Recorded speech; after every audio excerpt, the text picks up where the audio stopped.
episode of Throwing the Back with Sean Farrell. I am Sean Farrell. God is great all the time. All the time, God is great. Jesus Christ died and he rose again. Let's go ahead and get into it. Okay, so Rod Strickland versus Gilbert Arenas. Okay, not only is Gilbert Arenas a dummy off the basketball court, but he's also a dummy when it comes to the legends of the game.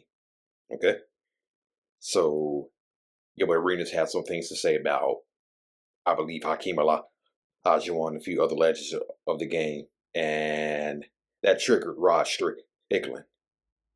That triggered Rod Strickland, one of the more solid, underrated point guards in the 90s. Okay,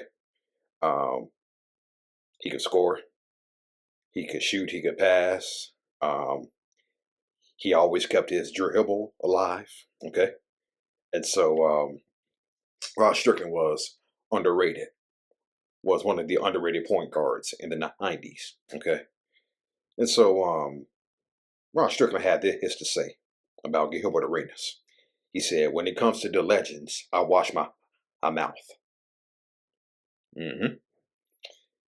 Saw the story on Basketball Network. Rod Strickland defended Hakeem Olajuwon after Gilbert Arenas criticized the legend, reminding players to show respect to those who paved the way.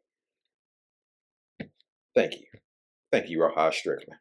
Thank you, Isaiah Thomas. Thank you to all the other NBA legends who say, "Hey, show some respect." Okay, show some respect for our generation.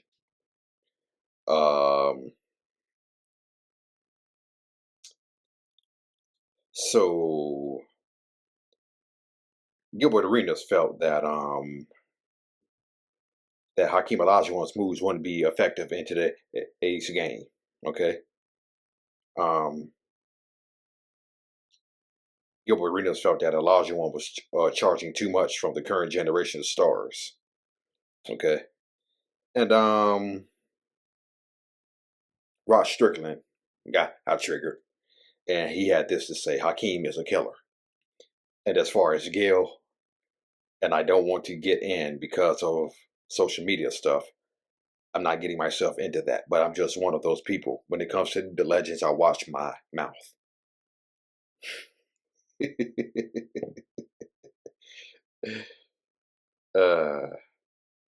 Yeah.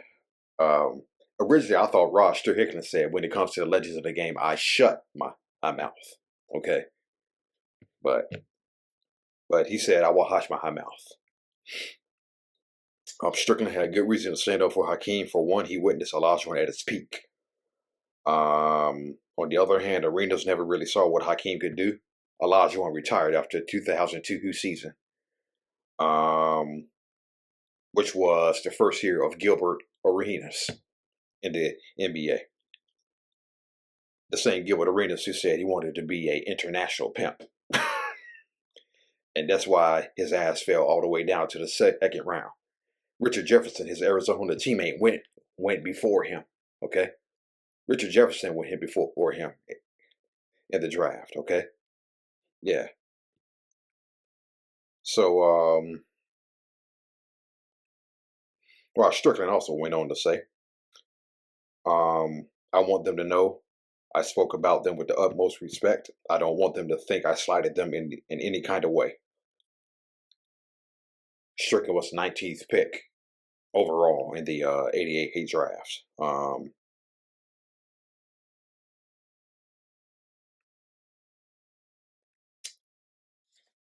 And apparently, hold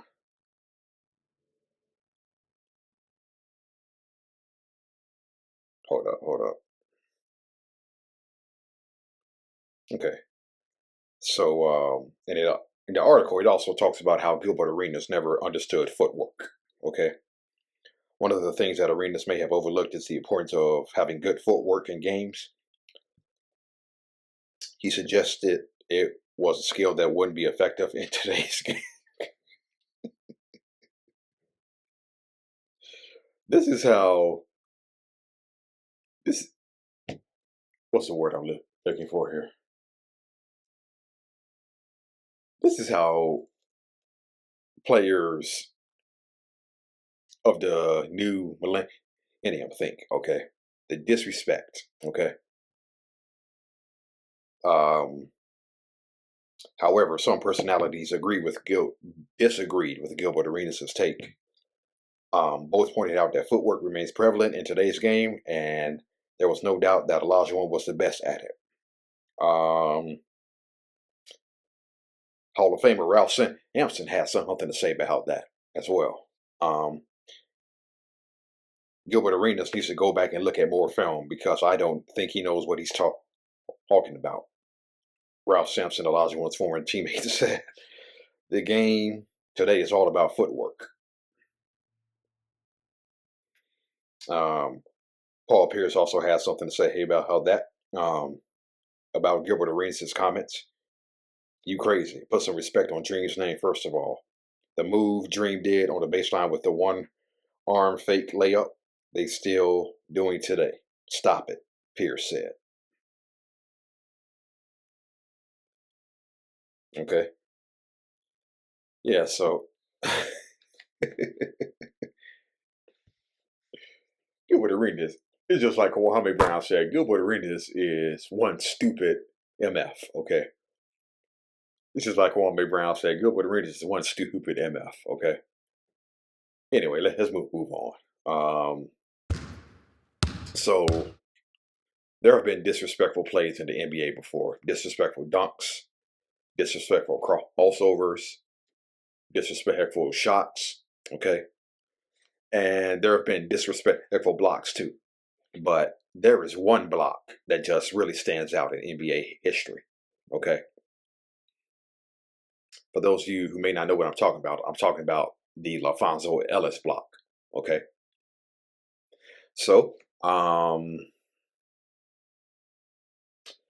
it was the 1993-94 season.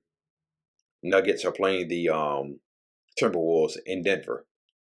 The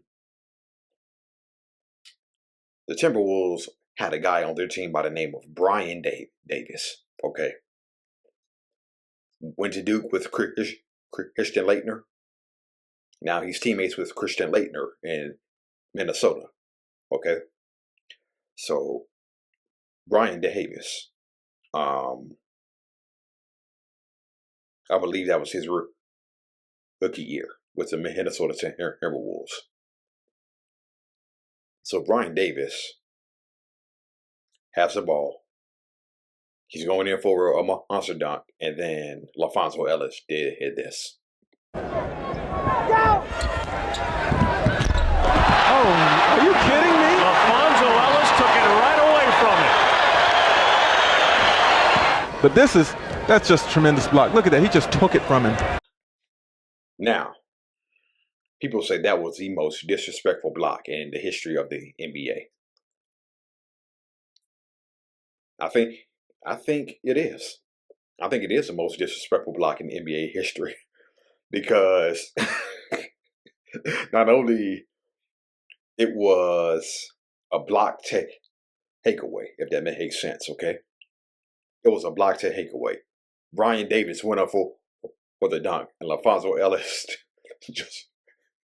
just took the ball right out of the guy's hands, okay? So I would see why that was the most disrespectful block in NBA history by Laphonso Ellis. If not the most disrespectful block, probably the most famous block in NBA history, okay? Speaking of disrespectful, that's a perfect segue into Tom Chambers, okay? Y'all remember the dunk Tom Chambers had? It was his first year with his Phoenix. They were playing the Knicks. That was probably one of I would put that in one of the top 5 dunks in NBA history, okay? I would put Tom Chambers' dunk over Mark Jackson, top 5 in NBA history. Oakley smacking Chambers, threw it away, 2-on-1, KJ to Chambers, jam! Oh boy, he went right up Mark Jackson. Timeout Knicks, this play place is in a frenzy. And so, if you look at it, if you look at the Chambers dunk, he's on the breakaway. He's already high up in the air. But when his knees collide with Mark Jackson, do you notice that when his knees collide with Mark Jackson, he slightly went up a little bit more higher? Tom Shahaber said, did y'all notice that? He went slightly a little bit higher when his knees collided with Mark Jackson. So it's like he was using Mark Jackson as leverage to go like half an inch higher, okay? And I think that's what, and I think that's kind of what stands out. The fact that he used Mark Jackson as leverage. He went even higher, okay? And so that's not the most disrespectful dunk in NBA history. It's probably top 5, okay? It's probably top 5. I would probably have to put the dunk Michael had on Ewing in '91 versus the Knicks. Kobe Bryant dunking on Yao Ming in 2003. I would put the Chambers dunk at number 3.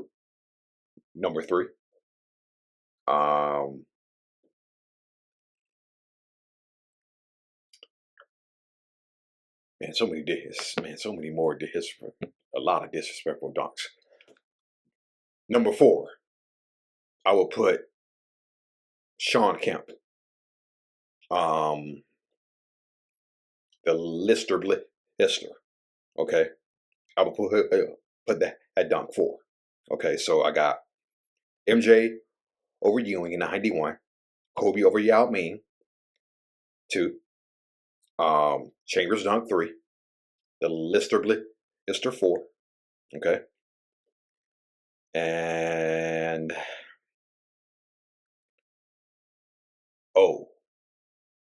Scottie Pippen over Patrick Ewing in 1994. 5.